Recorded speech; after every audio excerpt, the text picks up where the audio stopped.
Welcome back. I'm Gary Parr. And I'm Vanna Pfeiffer. And you're listening to the midweek version of Fiber Talk, the twice weekly podcast for, I think let's be fine artists today. Okay. Yeah. Sounds great.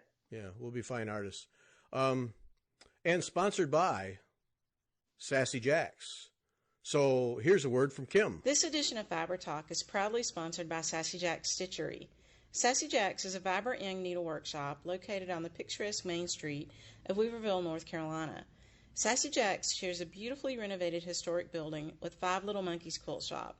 This year, we are happy to welcome you to a fantastic new classroom venue above our two shops. The classroom is well equipped with 2 large audiovisual screens, excellent new lighting, and seminar table seating.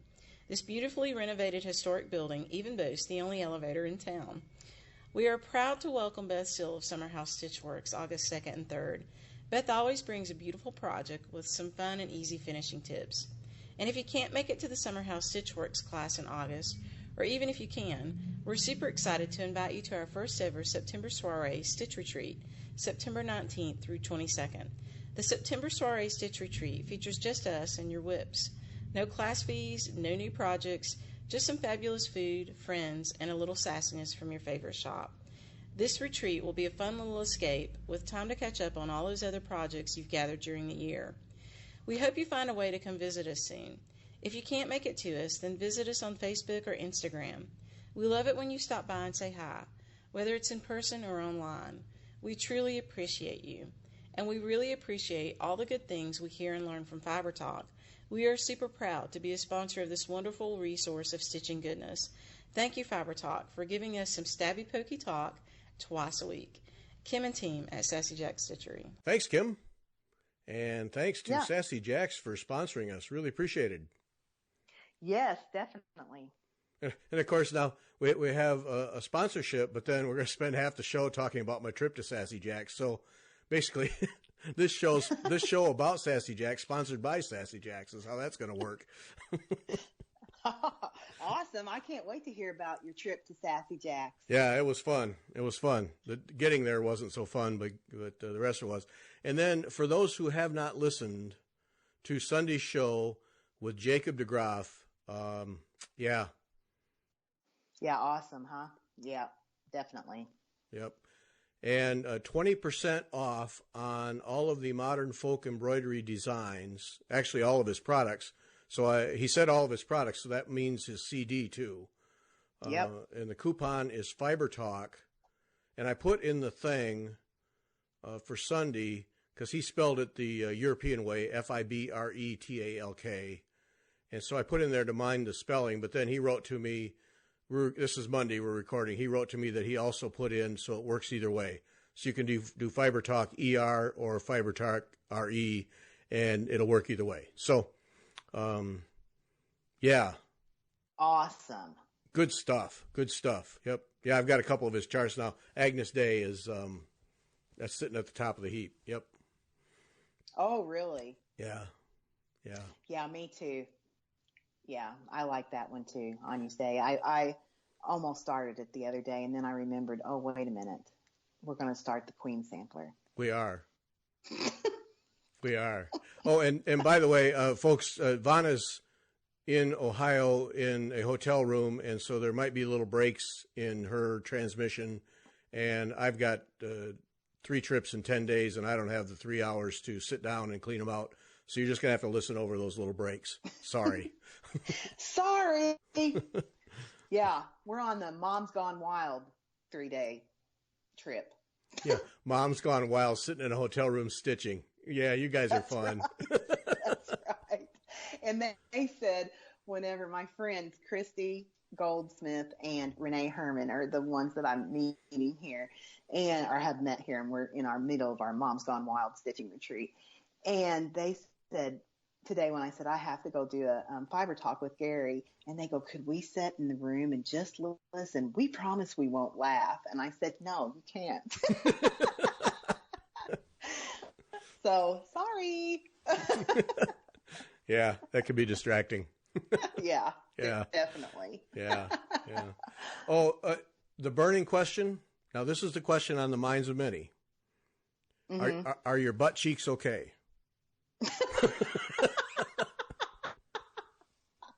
Setting wise, no, they're a little sore right now because I've just had one myself. I've just sat in a seat for the last 24 hours, not just stitching. That's it. But no, as far as the vitamin butt shots, I'm thinking that they feel awesome. I think they're making me feel awesome, to be honest with you. Really? So yeah, noticeable improvement, huh? Yeah, I think so. Yeah. Wow. I do. I really do. And I think that, the reason why she's doing these vitamins, my doctor is trying this out on me, is that, I can't tell you how many people at the Sassy Jacks mentioned your butt cheeks. Oh, shoot. What's happening is I'm in the middle of trying to lose weight and do, all of that. And she thinks that I've been like on a plateau for several weeks. I mean, like probably a couple of months. And I'm walking and doing all this stuff. And so my doctor says she wants to try these vitamins to see if that revs my metabolism. And I want you to all know that I finally broken my plateau. So awesome. All right. Finally.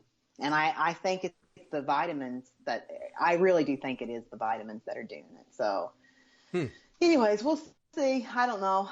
Maybe that's what it is, but yeah. So, well, in all seriousness, it is of interest because, that if vitamin shots, wherever you get them, can rev you up a little bit, get your metabolism going. There's something to be said for that. So, yeah, I think she's on to something. It's also like, I understand that like some of the like celebrities celebrities like out in California, that's like one of these, they do these series of shots.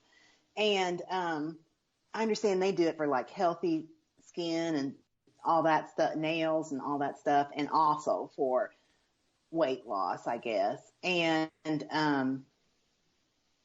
I think I have noticed my skin is more luminous and stuff like that. So I think I've noticed that. Even my friends that I'm here with said, "You just look glowing today." And I said, "Well, thank you. It's my vitamin butt shots." So it's a new product line, vitamin butt shots. That's right. Yeah. Okay. Oh, shoot. Okay. I think we'll move on from that part of your anatomy. Yeah, that's good. Yeah, I think we will. Just move right on to something else. Mm-hmm. Yep. Oh, shoot. So we went to the Sassy Jacks for the Bethia, Bathya is the Bethia workshop. And, of course, Mark and I split up the trip because we were going to make it easy on ourselves, 2 5-hour drives down. Well, both of them became, one was almost 10 plus, and the other easily 8 plus because of construction and accidents. Oh my gosh. So, yeah, it was just, we were glad we split it up because there's no way we would have had to stop anyway. But yeah, it was just endless. And that Indiana, your state. Is beautiful, isn't it? Yeah, it's gorgeous. Once you get off those stupid expressways, that I-65 all the way down, can we just have one construction project or two? Yeah. Jeez, ridiculous. Yeah. Yeah, I agree. I agree with that. It seems like Indiana, I don't know if it's like money driven. I'm certain it's probably money driven. But yeah, it's like that across the entire state. And see, in my city, Bloomington, they are building an interstate. So we've been dealing with, lovely. Yeah, seriously. And so the little state highway that Bloomington is on, I-6, it's Highway 37. So all the way to Indianapolis, they're trying to make this I-69, which is going to be the new corridor from north to south, basically. Oh. And even down to I think it's supposed to go down to Florida or something. And so they're building that in, through right down, smack down the middle, down Bloomington. And we've had to deal with that for 4 years. So it used to take me what is like an hour drive from Bloomington to Indianapolis it's better now since they're not doing much. Bloomington's done now, but I've had to deal with that taking Katie to college, taking my kids to college for the last 3 years. And at one point when it was down to one lane, and think of IU ball games, football games, basketball games, Pacers games, all of those things, it would take me like, 3 hours, 4 hours round trip to get up to Indianapolis and get back home. It was ridiculous, awful.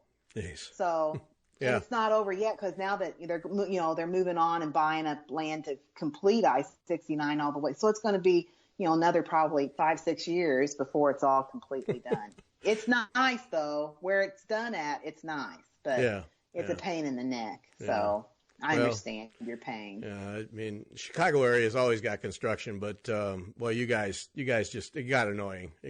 So anyway, we make our way finally to Weaverville, and the workshop. Now, I have not attended many classes or workshops because I just teach myself. So, but the ones that I have participated in, you work on the project at hand. So, whatever the goal of it is, whatever the project is, that's what you stitch on. But with Nicola, you don't do that. She actually put together a book that is Bethia the Workshop. And so for 2 days, what we did, and she also some videos that, are available to workshop participants, that basically for 2 days, it was, here's how to do the various stitches that are used in the Bethia sampler. Because it is a challenging sampler. I will say right up front, no bones about it. It's a challenging sampler. There's a lot going on in that thing, and it's reversible. So this was my first exposure to reversible stitching. Yeah. And so you work off of a doodle cloth. You get a kit with a little card with some silk threads and a piece of linen, 12 by 12 or so, and this book. And then you work, the entire thing is done on a doodle cloth. You don't, the kit comes with the class, the kit for Bethia, with all the threads and the linen and the book and the whole thing. But basically, except for one thing, I never really needed to get into that box of stuff for 2 days. Oh, really? Yeah. And you literally, if you were able to keep up with her, and she crammed a lot into 2 days, you literally would not have even bothered to open the box with the sampler materials in it because there was no need for it. It was all done on this doodle cloth with the booklet she put together, and then the videos, and then her instruction. And so that was different, but it also, particularly in this instance with Bethia, really demonstrates the value of using a doodle cloth as a place to practice and a place to learn. Because the first question when somebody hands you a piece of linen and you're going to stitch is, where do I start? Right. It doesn't matter. Just put it in your hoop and just start stitching wherever you're comfortable. Right. Because you're just going to do motifs to learn these stitches. And so there was no point in, I don't have to count down 3 inches and over 3 inches and start here. No, doesn't matter. It's just it's just a scratch pad is what it is. Right. And so it was really, and I think I said beforehand, I had originally no intention of participating in the class. I was just going to be there, monitor, see what people did, talk to the people, so on and so forth. But then when she did this video ahead of time of what to bring to class and what was going to be learned, then that's when for me it was, then I got to change, I got to participate in this thing. I got to sit there because I got to learn these things. And boy, it was a good challenge. It was a good challenge. These the various stitches. What do we do here? We had the 4-sided stitch, satin stitched alphabets, which you think, oh, big deal. You satin stitched alphabets, but you're doing it reversibly. Yeah. And so that changes the game. And it's easy, still easy to satin stitch. You know, obviously that's not tough, but you have to plan a path. Right. Right. You can't I'm just laughing at the satin stitch. That's not tough. Well, it's not. I know, but it might be for me. I don't know. No, but anyways, but you have to do your placement of your needle. That's so you have to think about where you're going to place, where that needle's going to come and where that thread's going to lay, right? Right. And where you're going to go. Right. Because, for instance, with the letters, they're serifed letters, which means they have the little ends on them. In type, they have little ends on them. So those all have to be stitched. So you have to plan how you're going to go so that when there's supposed to be gaps, there's gaps. Front and back. So you have to have that little voice in your head the entire time reminding you the back's got to look like the front. Right. And more than once I had to pull things out because I forgot. And she teaches with satin stitch. I think we're in 36 count fabric. I was going to look that up and forgot. That you stitch with one strand and then you go over it a second time to make sure it's filled in. And then if you hit thick threads in the sampler, in the linen, thicker threads, then you do a diagonal stitch across that, and then do your satin stitches over that, and then that covers up that thicker thread, which was that's a good little trick just in general.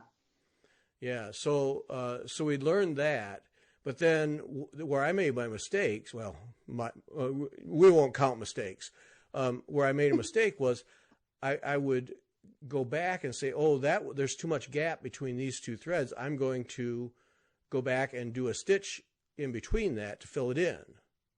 Yeah. And then I got all done and realized, nice move, Slick. You went back and did that. So now you have this big old diagonal on the back side. Yeah. Yeah, forgot. So tear it out and redo it. Right. Or as Nicholas said, and I thought this was brilliant, leave those mistakes on your doodle cloth so that when you're stitching on the actual sampler, it will remind you not to do it that way. Yeah, that's true. And so I thought that was pretty brilliant. Yeah. That's a mess. Don't do that ever again. But yeah, it was really good because we did satin stitch part 1 and 2 because she showed us how to do it.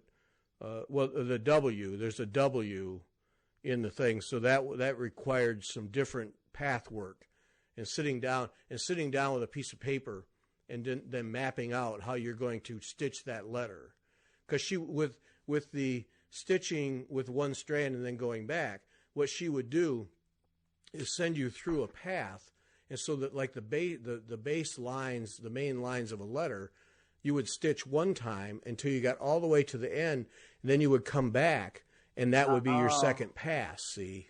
And fill it in. So, and that way, actually using that technique made it a lot easier to develop a path, a stitching path.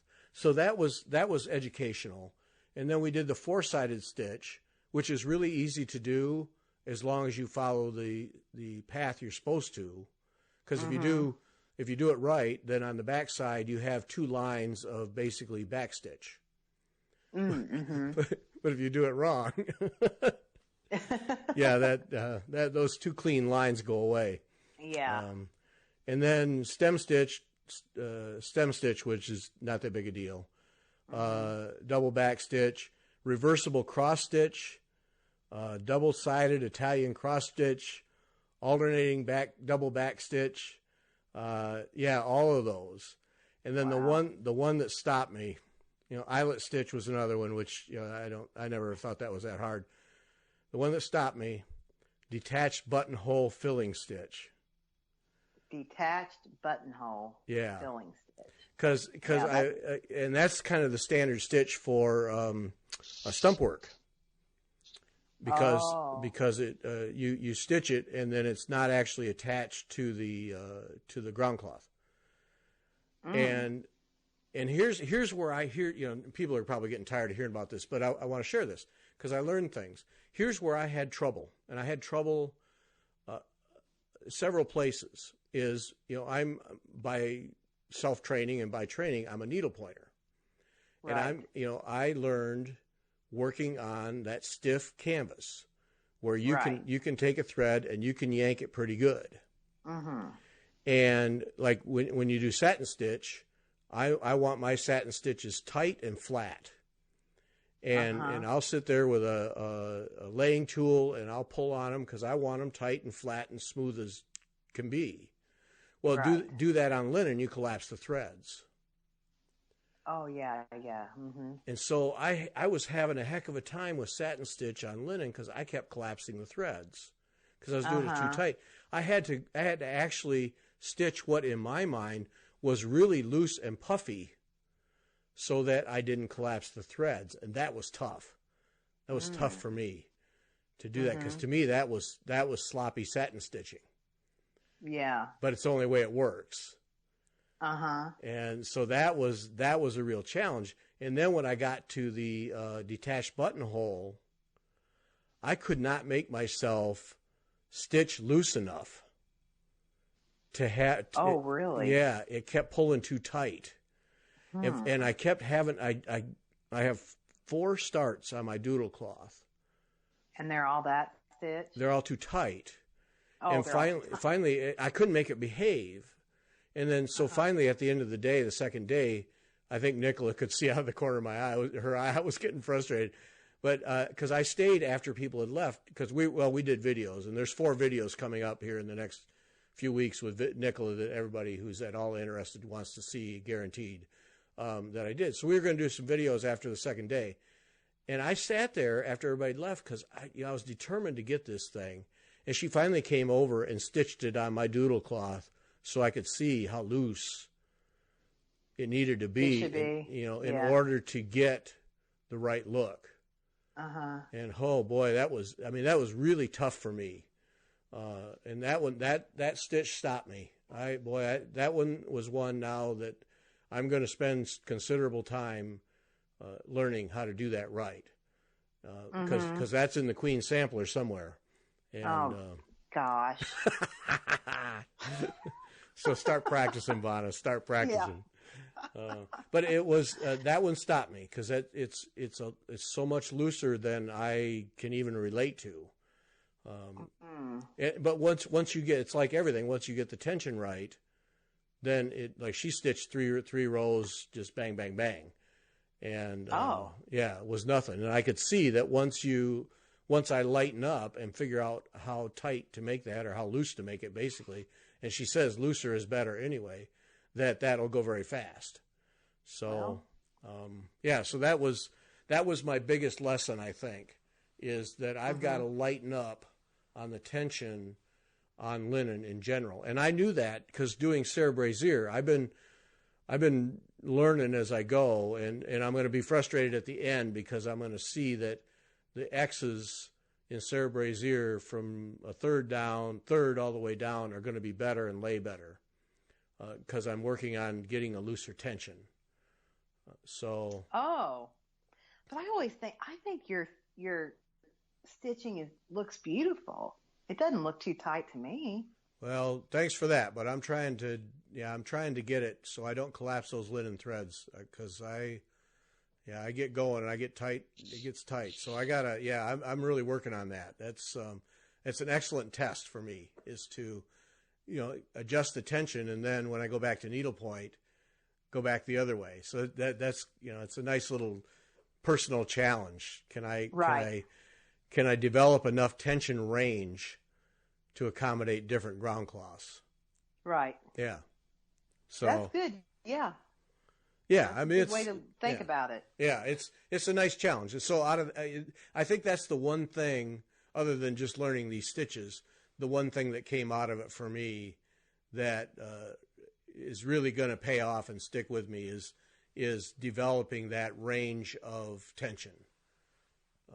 according to ground cloth, whatever the ground Right. cloth is. So, but yeah, it was really good. And I'll tell you, the thing that really struck me is, if you go to these classes, invariably there's just this kind of this, even when people are just stitching, kind of an ongoing low drone of conversation. Mm-hmm. There were more than one moment in that class where it was dead silent. Yeah. Everybody was focused on stitching and getting the stitches right, and you could tell it was a challenge for everyone, because I mean it just went dead quiet more than once. And I had a lot of experienced stitchers there. I mean, it was 30 of us in the class, and a great, and hi to everybody who listens, because I really enjoyed the time. Great group of people, great ladies, really some great conversation, and just a lot of talent in that room. A lot of talent, a lot of experience. It was pretty neat just to be amongst a group of people that can stitch like that.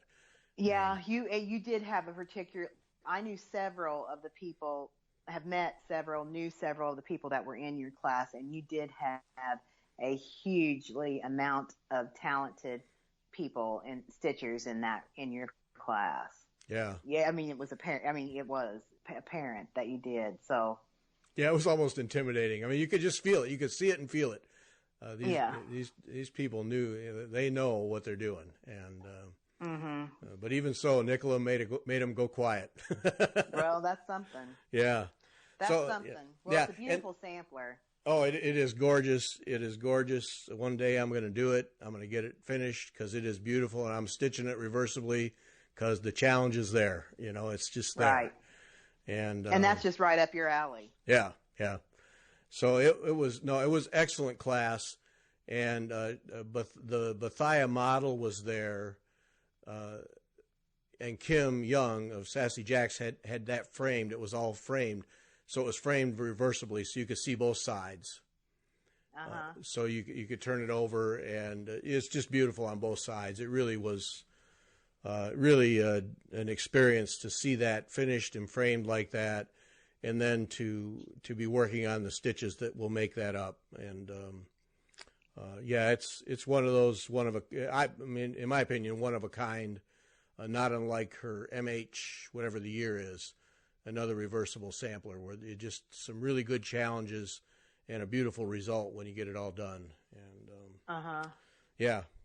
that was, and I would just say, if you are, even if you aren't interested in samplers, if you are a cross stitcher or just like to stitch, whatever, Nicola's classes really, I think, well done. I really do. I love the approach of just working on doodle cloth. So you don't feel the pressure of getting exactly right because this is going to be the sampler ultimately be the finished sampler. You just don't care. So you can relax and learn on the doodle cloth how to do these different stitches and how to get them right. And it really, because people tend to be hesitant to use the doodle cloth, and because but I want to work on the project. But you really come to appreciate the power and value of that approach. And I'm sure when I do Bethia, and I know for a fact when we do the Queen Sampler, that the doodle cloth that I have for both of those, and I will have one, is going to get worn out because I'm just going to do a lot of practicing on it. Mine will probably have a lot of blood and tears on it. Oh, that warms my heart. Oh, shit. Yeah. Probably will. But it just really, when people say use a doodle cloth, learn it on, and people go, yeah, whatever. I'm working on my sampler, or I'm working on my embroidery or whatever. No, use it. It's a scratch pad. You can, yeah. Yeah. I can see the value in that. Like, what you said with that, whatever, crossover buttonhole. The detached buttonhole stitch, yeah. Yeah. Okay. So I can, if you saw Nicola do like 3 rows really quickly, well, then that shows, I can see the value in that. You're not ripping out and ruining, the holes or whatever on your real linen, you can just do it on something that you don't care about, and then right. build up your confidence, and then that way you can go in strong and confident on your real piece. I never even thought about a doodle cloth until I watched that video of Nicola's. So, but I imagine that Nicola, how could she be anything less than a stunning teacher when, I mean, just looking at Nicola, you can tell that she would be, and I don't mean that in any way, she's just classy. You know what I mean? Just classy, a class act. You can tell that she's just very intelligent and loves the, stitching and every aspect of stitching. So I imagine that was just, yeah. How could, I was thinking about when I would read all your entries, your posts about it, and, I saw several. I'm friends with several other of the people, and I've seen pictures and their comments about it. I tried to imagine what it would be like if I was there, and I just thought, I'd probably just sit and stare at Nicola because she fascinates. I just love listening to Nicola. You know what I mean? Yeah. And I thought I wouldn't even be able to stitch. I'd just be sitting there staring at Nicola, and she'd probably get creeped out because I'm getting creeped out right now. Really think that she is just a class act. I really do. She fascinates me. Yeah. So anyways, I'm just so glad. And I mean this only with a pure heart. I just was so glad for you that you were experiencing it and that you decided to actually do it and not just be there for, commentary and videos and stuff. I was so glad that you were doing that, and that all the ladies just seem to embrace and love you, and you're like Mr. Popularity now with everybody. Yeah. And, even though you were sitting in the bad boy seat in the back, I just think that that's just wonderful that you had I was just so happy for you that you were having such a great time, because you could just tell that it was just a fabulous class. You could just see it on people's faces and, in the videos, and just how wonderful it was. I was just really just happy for you. Because when you experience something like that, when you're just in stitching nirvana, how could you not?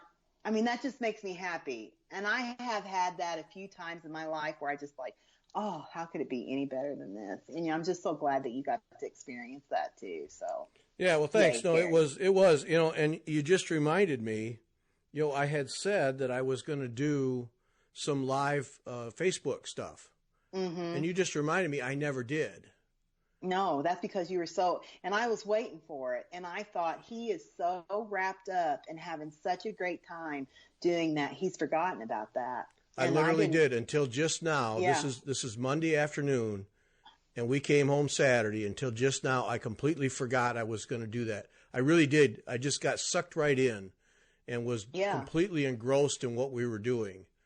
I completely forgot. Sorry, folks. Yeah, that's okay. Sorry. You did the videos that you did and Nicola did. And I mean, it was awesome. I just felt like if you're a follower of Fiber Talk and you were waiting for those videos, which I am a follower of Fiber Talk, and I was waiting for the videos, I just truly just felt like I was almost there with you, except my credit card wasn't getting, burning up for buying all the stuff. And I didn't get to sit and stare at Nicola, but it was, I just felt like a real tangible excitement almost about it. And I was just so happy for you that you got to experience that. So, well, thanks. I'm just really glad. And next year when you go, if you sit there and stare at her, I'm going to dump water on your head. Yeah. Ooh, I just can't. I hope I get to go next year because I really want you're going. You got to go. You got to go because the sampler she's doing, you got to go. Oh yeah, you told me that that was one that I need to go. Oh, I don't know. It's going to be right at the end of May, early June, I assume. So you got to go because you got to do that sampler.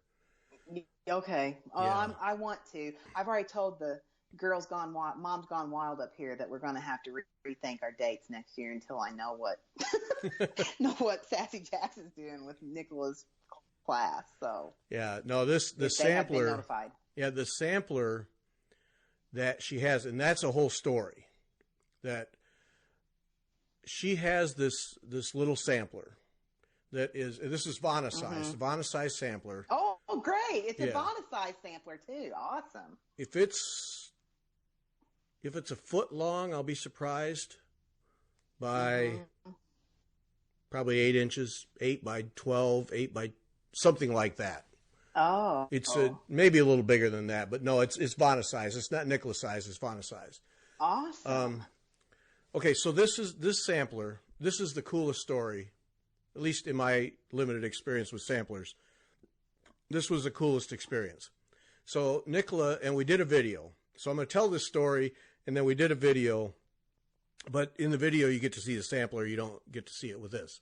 But I'm going to tell a story because I got to tell a story. So she had this sampler at home that she bought. And so she brought it with her in a frame. It's in a frame. Uh-huh. And it's almost 400 years old. What we calculate, 27 years short of 400 years old. Wow. This little sampler that she bought. And she brought it because she and Kim were going to talk about what to do for the workshop for next year. Mm-hmm. And she thought it was a cut sampler, meaning it was a bigger band sampler. It's a band sampler, but that it had been cut off and framed. Oh. And so therefore useful for a workshop, but in the bigger collection world, basically, it's old and intact and in really good shape, so value there, but other than that, so what? Right. So she brought this thing, and Kim's husband, Thursday night, there was go have dinner and then come back, and there was some show and tell for those who wanted to, and then there was a stitch in, so you could keep stitching. And several people had brought samplers and so on and so forth. And so she had this little sampler, and she took it downstairs, and Everett, Kim's husband, who, I could see Kim and Nicola sitting there watching this, hearts going 100 miles an hour. And to Everett, it's something that just needs to come out of a frame. So, right. So what? And so he uses his Leatherman multi-tool to take this 400-year sampler out of a frame. It's just, I'd have freaked too. But, whatever. It just needs to come out. So he took it out, and Nicola came back upstairs, and I'm not kidding. I think her feet were at least a foot off the ground. Mm-hmm. Because it was not a cut sampler. It was the whole deal. Oh. It was the real deal, the full sampler. Wow. Nailed to this board. Who knows how old the board is. Nailed to this board, but she knew it was the full deal because the extra linen top and bottom, as she described, linen was so valuable that nobody would have ever left that much unstitched. Oh. So it's the full sampler. And wow. band samplers stitched edge to edge, because she said that's the way they were done, because nobody wanted to waste linen. Mm-hmm. So it went from this throwaway, and throwaway is not the right word, but of limited value workshop piece to this is the full deal. Wow. But they just had a lot of linen left over. Well, no, it was just like there was maybe not even an inch top and bottom that was wrapped over. Oh. But she said there's no way you would have left that much unstitched as a band sampler, have a gap, for that to the next band. You jam those bands right next to each other. Right. And so this was the full deal. This is the full deal. Mm-hmm. And it's in beautiful shape for 400 years old. I mean, right. So, and you could tell just looking at it on the board, at the top it was kind of dark and grungy from the frame and or the board. There's one spot in it that was a little dark and grungy, and then at the bottom it was a little bit, but not too bad. But other than that, it was just old and dirty. Uh-huh. So then the next day, the frame shop in town, has a device for pulling out the nails with minimal or no damage to the linen. Uh-huh. Well, apparently when they went, so they wanted to take it off the board. Got to see the back side. So apparently when they went to take the nails out, the nails just disintegrated, which no surprise there, ancient metal. Right. So anyway, they got the sampler off, and Nicola came back the next day during class, and she was flying again, and so we got to see the back side of this sampler that had not seen the light of day for who knows how long. Right. And so then you get to see some of the colors that are not grunged up and dirty. Like there's a yellowish color, and I'm terrible with colors, but it's bright, as bright as day, and you get to see the stitching from the back side, the whole bit. Oh. Yeah, so we got to do that, and then I did a video with Nicola afterwards where she talks about it, and we get to see both sides, so it's all in the video. And that was a treat, because to me that was the highlight, to get to see something, that for the first time has been lifted off of the back of the board or whatever it's on, and so that was just really ultra cool. Oh gosh, that almost gives me the chills just listening to that story. It was the neatest experience to see that, because that's history. It's really old history right there in front of you. Right. And Yeah, I agree. I mean, it's just, I mean, what do you say about that? That is history. 400 years ago, you know, that's something. Yep. So that was very, very neat. And then to be able to talk more about it with her and do the video, which will be up. We did 4 of them, so we had to plan it out. But that one will probably be the first one that I'll make available, so that people can see. Because then that's going to be the sampler for the workshop for next year that she does. Oh. So this is why you have to go. Yeah, I want to go now. Yeah. I really want to go now. Yeah. And it was just the neatest experience to see that. Yeah, I imagine that was very, I mean, that's an irreplaceable memory that you'll never forget. Right. Right. Exactly. Yeah. And Nicola's so passionate. Well, she said that when she saw the backside, she actually filled up, kind of got teary-eyed because, I mean, she's so passionate about these things that it just permeates the room, the excitement she has for these things and the care she does for these samplers, not unlike Jean Lee has the same kind of thing, just, lives for them. And it's just exciting to be in a room like that. But, she said she actually kind of teared up when she saw it because she got so excited. But, it was just so special to see that. And it's a beautiful sampler. It's just beautiful. And I cannot wait to see, after the conservator gets done cleaning it up, how it comes out. Once the 400 years of grunge is off of it, how it comes out. Because this is probably just going to be amazing. Right. And then on top of it, to be able to stitch that and reproduce that will be another absolute treat. So exciting. Yeah, that was awesome. That was really neat. I mean, a great class, learned a lot, got challenged, and all those things. But on top of it, got to experience that, and that was that probably won't ever happen again. So in your whole lifetime, right? And then on top of all of that, you're the class sweetheart. Is that what happened? Yeah, that's what you say happened. I would say that was you are the class sweetheart. Yeah, that's what you say. Mm-hmm. Okay, I really did have a great time. It was just a lot of fun. But back corner for me. That's if people are in a class, leave that back corner. Preferably the left corner, but this time I chose the right corner. But either way, back corner for me. That's where I sit. I can't. That's where you sit. Yeah, I got to be on the end in the back corner. Creeps me out to be anywhere else. Yeah, I can't do it. So, end of the pew in church. back corner in the classroom. It's just the way it is. Okay.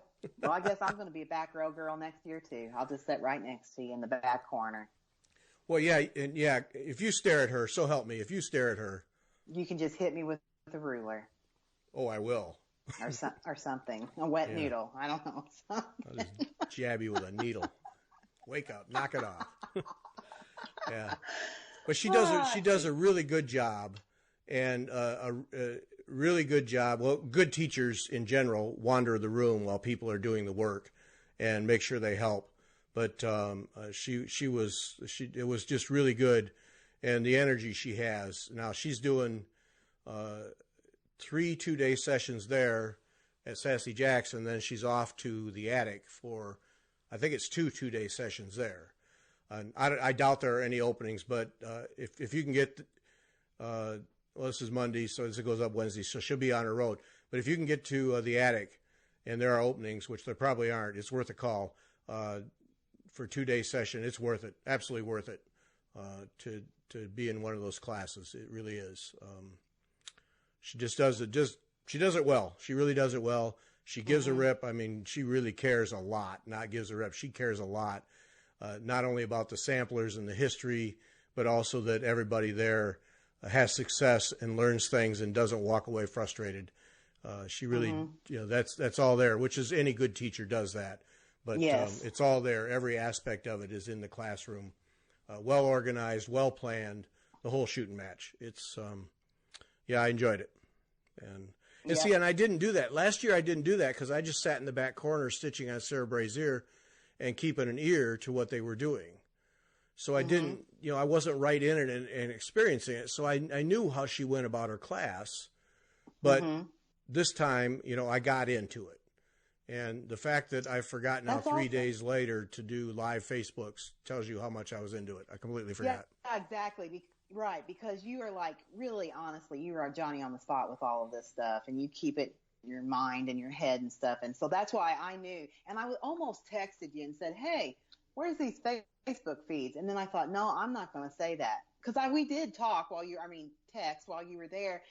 And I almost said it one time, and I thought, nope, I'm not going to say anything because for once he is thoroughly engrossed in doing something for Gary and not for everybody that listens to Fiber Talk. And I was happy for you for that. I knew that you were engrossed. I knew that you were engaged, and that made me happy for you. So that meant it was a great class. So. Yeah, well, thanks. And it was. I just, I can't believe just us talking here, I completely forgot that. I was completely into it. Yep. Yep. That's okay. You did a lot of that, like talking the setups with how everybody stitches and the tools that they use. I love that. I love that kind of stuff. And I think any passionate stitcher loves that kind of stuff because you always can pick up on something that might make your stitching experience or time maybe a little bit better, a little bit easier. And so I love watching that kind of thing, like, and finding out, maybe I need to try this or that or whatever. So I enjoyed that video that you did a lot. And that was a valuable, resource. Yeah. I think I cost people a lot of money doing that video. And what's our new hashtag? What's our new hashtag? Yeah, bought it. What was it? You said Fiber Talk made me buy it. That's our new hashtag. Yeah, Fiber Talk made me buy it. Yeah. Yeah. So folks, when you spend money, you just put that on there, and then it's okay. Yeah. When you get that look from your spouse, you just Fiber Talk made me buy it. Sorry, nothing I can do. It's the way it is. Yep. Yeah. But that was neat. Because you're sitting in the back corner, what made me do that was I just looked up at one point and just kind of scanned the room. Look at all the different ways people have to hold their work in a classroom setting. Right. And there were so many. And then one, she either took it down because I did it during lunch. I did it, or after I don't know when I did it. On the first day, who knows? But one lady was using the full roller frame setup. Yeah. And she was in the back row, and I did not see it. I meant to show it, and I think she took it down when it was not there when I did the video. Or I'm sure I would have shown it, but the full roller frame, like she had the table stand, lap stand, and the scroll frame, and you know how he has it. Well, you know how he has that all. Yeah. So it's so fully adjustable. Mm-hmm. And boy, that was, to see that in action, that was really impressive. Yeah, I have that. Did I tell you know that, right? Right. I have a roller frame lap stand, and I just have on order the medium floor stand. It's coming sometime soon because, you know, like the lap stand only holds a certain length roller bar, and I think it's like 17 or 18 inches. That's all the width, wider that width, you know, it holds the width. And with like a Savior's Praise and, well, of course, Sarah Brazier. I was getting ready to say, what's that other sampler we're stitching? Sarah Brazier, you know, she's on like a 29-inch roller and stuff. And I thought, I need something, you know, at that, we've talked about that before. The width of the length, you know, my goodness, it's like wrestling with something. And so I thought, I need that to just put my roller frame, my large roller frame things on. So it's on its way sometime soon. And it is fully adjustable. And it is, I love that lap stand. I use it a lot when I'm using my roller frames. And if it's in that size, and it just fits, like people go, I don't think it would fit in my chair because, you know, I just set it right on, you know, it fits. And it just, you're right, it's fully adjustable. You can just fix it however you want to. I have a friend that uses one and she sets in bed. Oh. And she puts it like over her lap, like a, you know, those things that somebody would bring you breakfast on, you know, whatever those are. And that's how she sets it on. And she just like, you know, stitches on it like that. And it is, roller frame is a really great setup in my opinion. And, yeah. So, and if you use those clips on the side, you know, a lot of people say the tension, they can't get the tension right. Like the Omnic ones, you know, they say get it tighter on the sides and stuff. But if you do like the clips, like the mitten clips with the Velcro, like I showed on one of my floss tube videos, that is like fabulous. It really makes it a whole new experience then too. Yeah. So yeah, I love roller frames. Yep. A lot. Well, that was impressive. I wish I'd have gotten that in the video, but yeah, well. But then, yeah, the rest of them, and it was the Elan? Oh no, I was going to. Yeah, it was the Elan Gazelle or something. Yeah. Yeah, that their table stand. That one I showed I called it out in the video. The two ladies each had one. That one appeals to me greatly.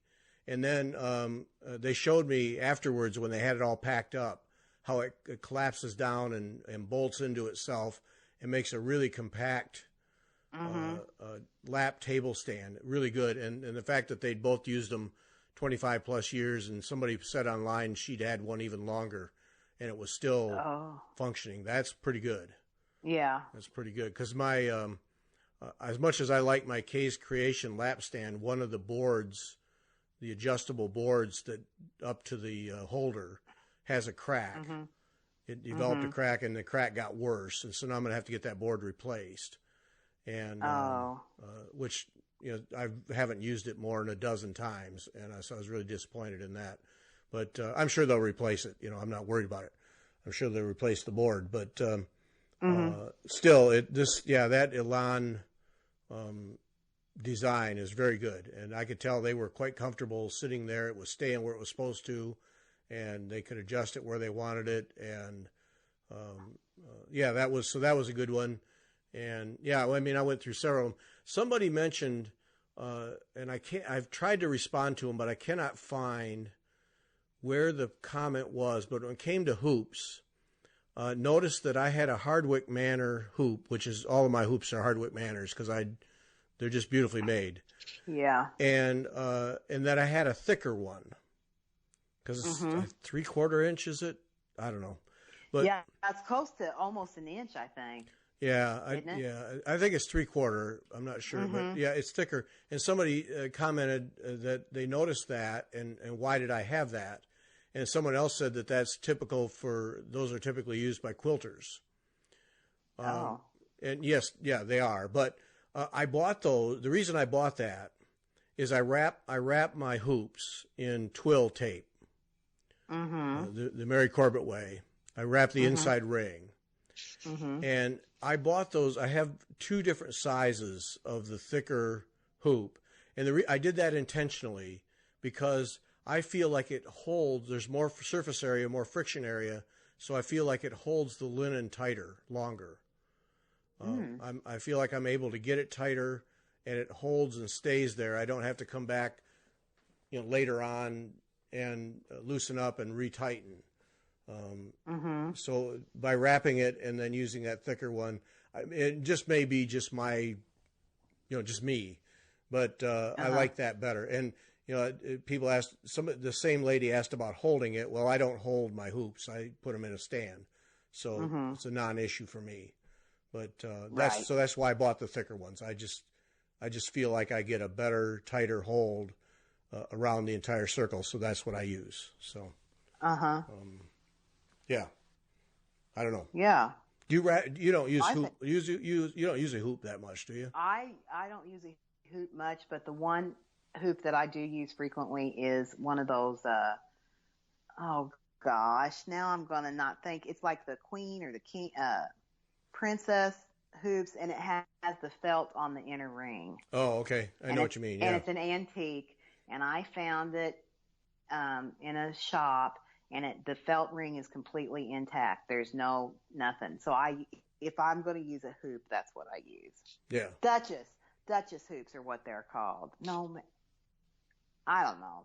I know what you mean. I think it's Duchess. The fact that you found one with the felt still intact, that's impressive. And it's completely intact, and I use it. And I mean, only on I'm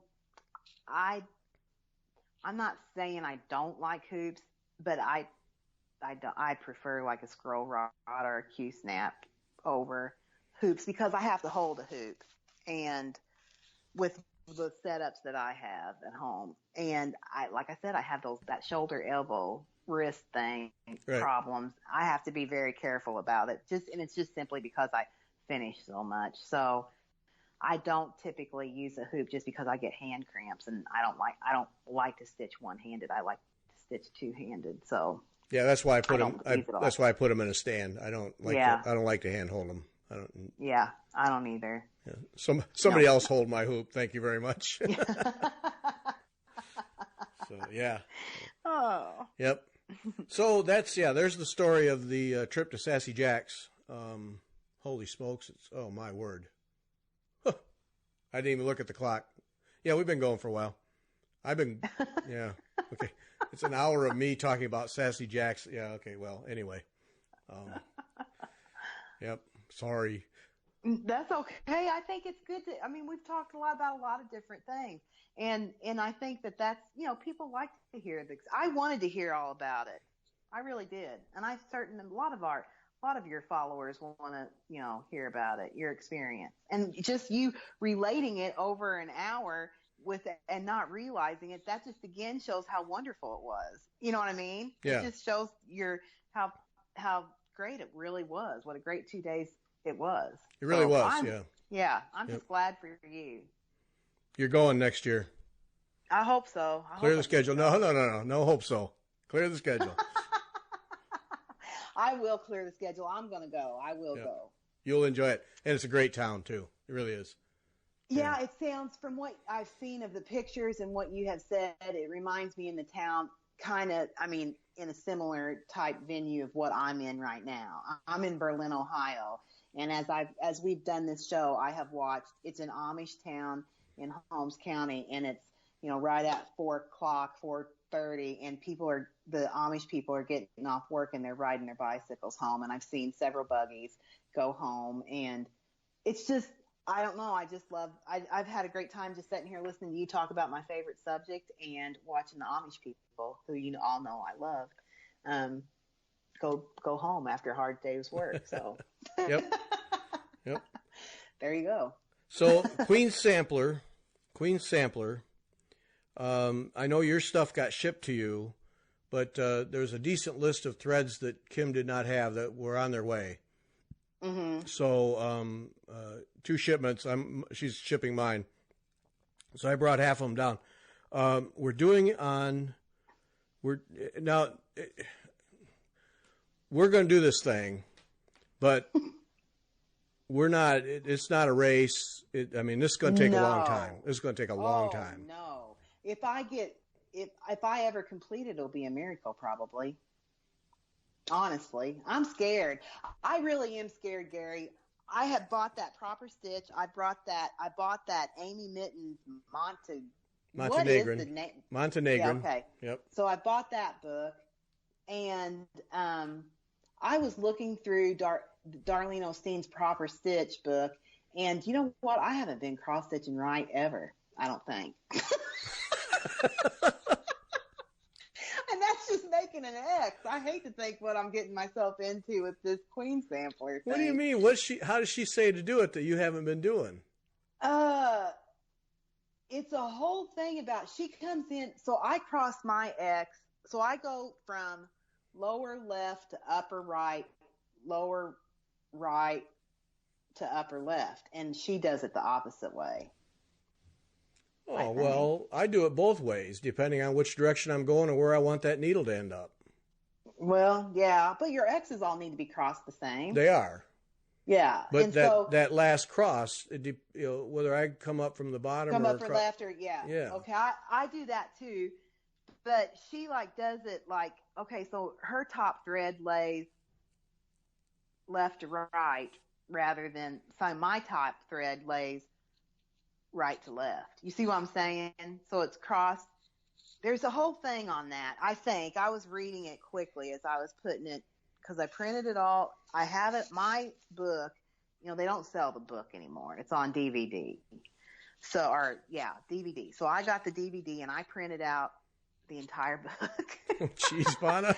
and put it, because I thought I need all the help I can get. And I've just been kind of going through it as I put it in plastic sleeves in a 3-ring binder. And it's like, my goodness, how am I going to ever do this? And then I looked at the Montenegrin stitch, and it's like, okay, I'm just reading Chinese on here. So I don't know. I hope I can do this. You'll do it. You'll be so your top cross goes from lower left to upper right. No, my top cross goes from lower right to upper left. Yeah, okay, that's the same direction I use. Yeah. Yeah, but whether I come up at the lower right or come up at the upper left depends on where I need to end up for the next row.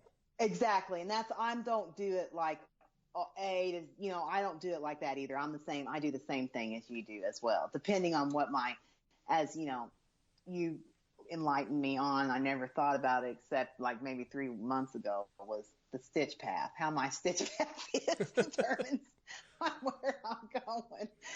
So yes, I agree with I do that, but I think, and then she talks about tension, I believe, on there, and so she has like a whole chapter on just like cross stitches, and I was, I didn't study it. I was quickly reading through it, and then I got to it got to the cut work stuff, and I was reading that, and I was like, oh, and he wants me to start on this when we start on the Queen Sampler. Yeah. So anyways, I was reading that, and I was like, oh, holy smokes on that, and I'm going to have a very large doodle cloth probably, and it'll probably be a masterpiece, the doodle cloth at the end of it with blood streaks and sweat stains and tears. Don't forget tears. Yeah.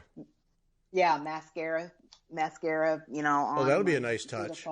Yeah, from wiping my tears. Yeah, it's gonna be bad, I think. Oh, but now it's become a facial cloth. Okay. So I don't know. I'm kind of worried about it, but you say I can do this, so I'm gonna do it. You'll do it. It'll be fine. It'll be beautiful. Yeah, my friends and I were talking about it today as we stitched, and they don't really know about the Queen Sampler. Really, that one of them has watched your video that you did with Linda a couple of times, and she said, couldn't believe all the stitches and what you're getting yourself into, and and I go, yeah, and I go, Gary keeps on telling me, oh, you can do it. Oh, it's possible. You are a very talented stitcher. And I go, oh, I know how to do is make an X. How does that make me a talented stitcher? I'm not. And she goes, you can do it. He'll help you. So she doesn't even know you, Gary, and she's saying you're going to help me. Uh-huh. So I hope so. I hope I can get her done. You will. I don't know what. Well, and see, that's the thing I started to say, and then is we're learning this. It's not like we're sitting here two experts who can just rip through this thing. Yeah, we're learning as we go. So, because there have been several people who have said they're going to do it with us, and this is not a monthly stitch along thing. We're just going to do this, and we're going to work our way through it, and we're going to learn how to do these things. And like I've done some cut work, hardanger work, but not a lot. But I mean, I've done several, enough that I'm comfortable with it. But Vanna, you haven't done anything. What has Vanna done? Nothing. Yeah. So I mean, this is just not going to be this mad race to get it done or anything. It's going to be a real learning experience for both of us. And people who want to come along for the ride, you're more than welcome. Get your kits and get ready to go, because I don't know, a couple weeks, I suppose we should have everything so we can get started. I've got my linen. I know you're going to get probably the same threads I have and linen. We're doing it on 37 count corn tassel. Corn tassel. That's the linen. It's a 14 by 28. From isn't it Access Commodities? Is it? Commodities? Yeah, I think so. Okay. So Kim cut that out, serged it and everything. So now I just got to get the wrinkles out. Okay, now tell another thing I'd like for you to talk or tell them about, because I've had a couple of people email me about why are we choosing to start at the bottom. Well, that's just me. Well, I'm starting at the bottom too. That's just me because this is going to take a long time, and so the white work is all at the bottom. And so I don't want all the other stitches. The more sophisticated stitches are in the upper half plus. I don't want those crushed by a scroll bar over a long period of time. I'd rather have the white work rolled up over a long period of time. That's just me. Right. To me, that made the most sense, was to do that, because that will take a crushing better than some of these other stitches. And then as we scroll up or whatever, I'm going to put it on scroll bars.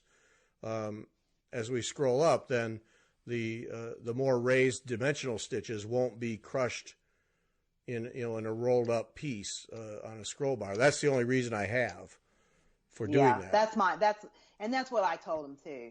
And I had one lady say, well, aren't you afraid that your bottom, because usually people, I guess, start from the top and go down, so that because of dirtiness or getting dirt on stitching and stuff, aren't you afraid of that? And I said, well, we stitch in the ditch, so right. No, we're not worried about that. Yeah, because see, I'm a top left starter, everything. Mm-hmm. That's the way I do everything, top left. And unless a design, the designer says, if you don't start in the middle, you're going to be monkey meat somewhere along the way. Right. I start top left. So this is unusual for me to start at the bottom, but I just think that that's the only way. And we stitch in the ditch. And then when I'm stitching, even though I do stitch in the ditch too, I still put a cotton handkerchief over the bottom scroll as I'm stitching. So when I rest my hand on it, even though it's the back side of the linen, I'm still not resting it on the actual linen. So I'm ultra careful about that. So I guess I'm going to have to be ultra careful too now. I mean, I forget sometimes, but for the most part, yeah. I have two cotton handkerchiefs that my father-in-law had because he was a handkerchief guy, So we have several of them, and so I keep two of them downstairs, and that's what covers Sarah Brazier, in between sessions. I put those over the top.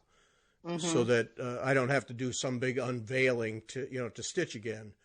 They just lay over, they just lay over the top, and then one of them is folded up, and lays over that bottom scroll all the time that I'm stitching, just to keep anything off that linen. It's the way I do it. I don't know. Yeah. And then, I guess I need to do that too for the queen because I don't want any of my blood or sweat or tears to get on it. No, especially your blood. Yeah. Yeah, you don't want that on there. So the tears, once they dry up, you can just kind of flick the salt off. But yeah, that'll be all right. Collect it for the table, maybe. Yeah. yeah. So that, I mean, and if some veteran out there or Linda Vincent says no, big mistake, you should start at the top or something. Please scream. But let us know. Because I'm all about learning that. But no, that to me that's just the logical way to go with this one. Yeah, I agree. I think that even though I'm not relishing the idea of, what do you do if you start on that? You do your doodle cloth, you think you have it, and then you start on your sampler, and I fudge the whole thing up. Then what? And I'm just not at first before I'm ready. Even out of the starting gate. Then what happens? You'll be fine. You'll be fine. Okay. You'll be just fine.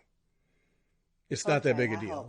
Once you get, that cut stuff, once you get it done, what is it? I mean, it doesn't even look, it's just a lot of open, but there's that crochet stuff in between or something, like the loopy strings or something in between. Boy, that was a hell of a band, wasn't it? The Loopy Strings. Yeah. Oh man.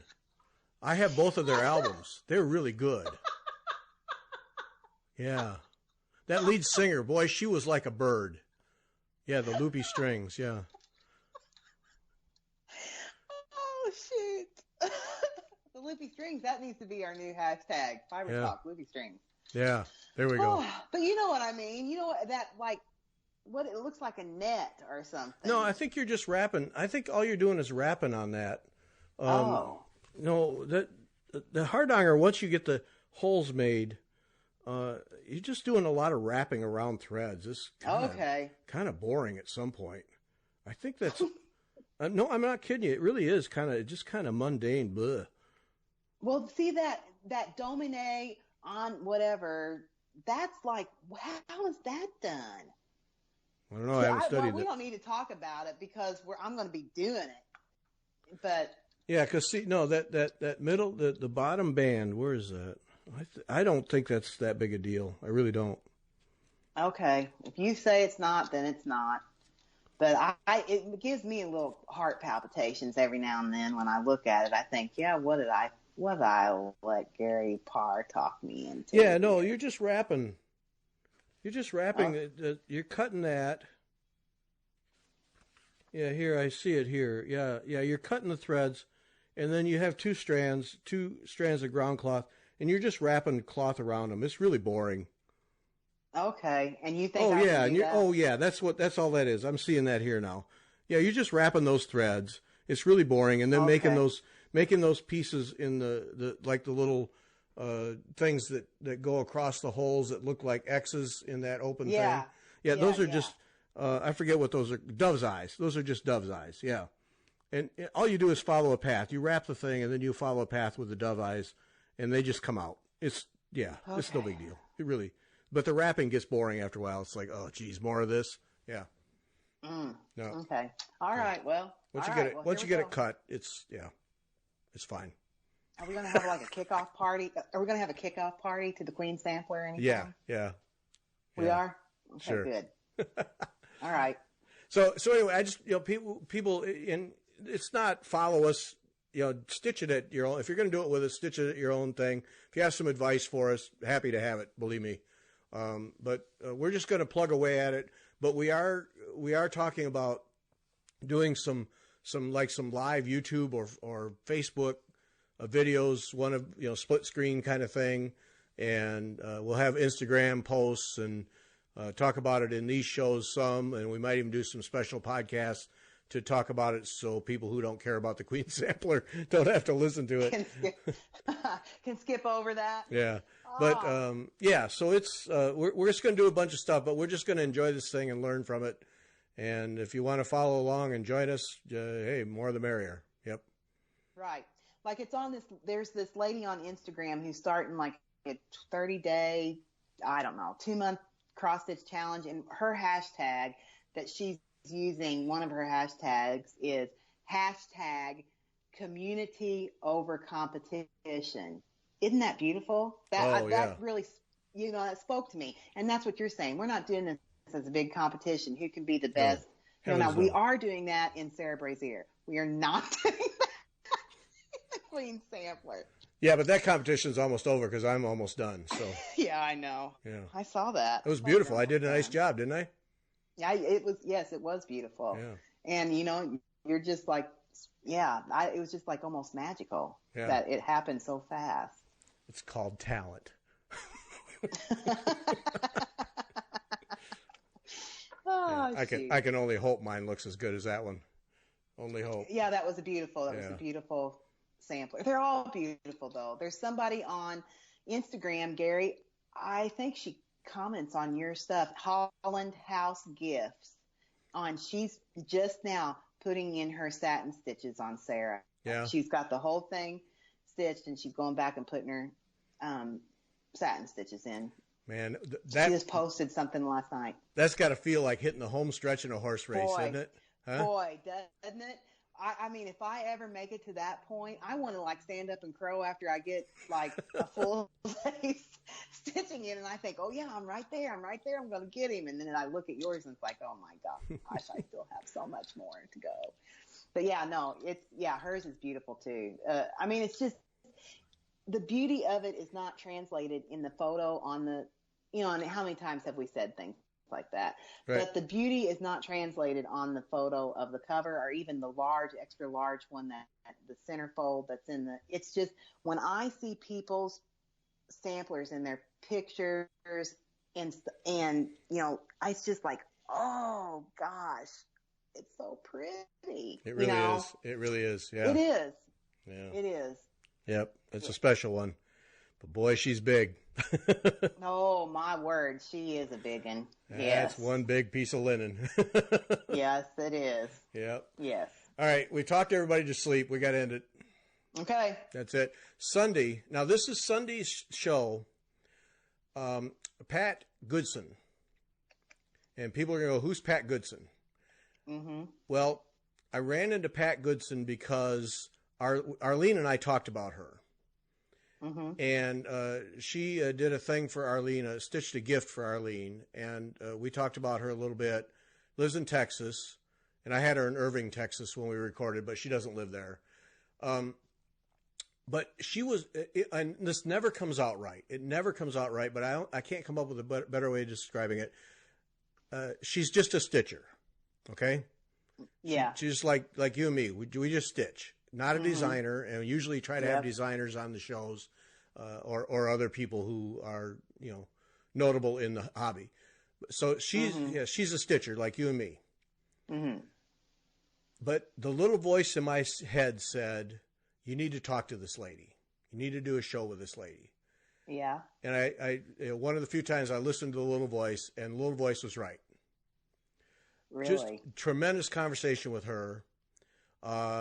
She's a professor at Texas A&M, and a stitcher, and just what a blast talking to her. So one of the things that she is doing is stand-up stitching.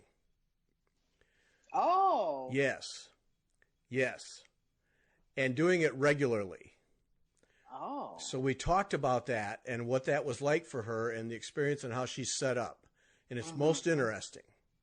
Mm-hmm. And on top of everything else she does. So it was, it was one of those where I think I need to talk to her. I really do. I think I need to do a show. And by golly, it was really good. I was clapping when we got done. I was just applauding. Yes, good call.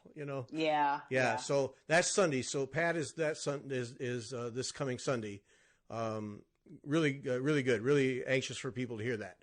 And let's see. Thanks to Sassy Jacks for sponsoring. Yes. 20% off on modern folk embroidery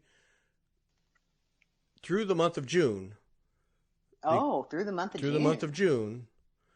Fiber Talk, ER or RE, however you want to spell it, will work. Mm-hmm. And remember, when you spend your money, the hashtag Fiber Talk made me buy it. That's right. Gets you off the hook. And community. That's right. It's like free get out of jail card. Yep. Gets you right off the hook. So and people, if you when we enable you, Vaughn and I being master enablers, it really does help if you mention when you buy stuff that you heard about it on Fiber Talk. It really does help. So, it does really help. So do that, people. Fiber Talk made me buy it. Yep. Yep. That's right. That's it. We're done. Thanks. Bye, guys.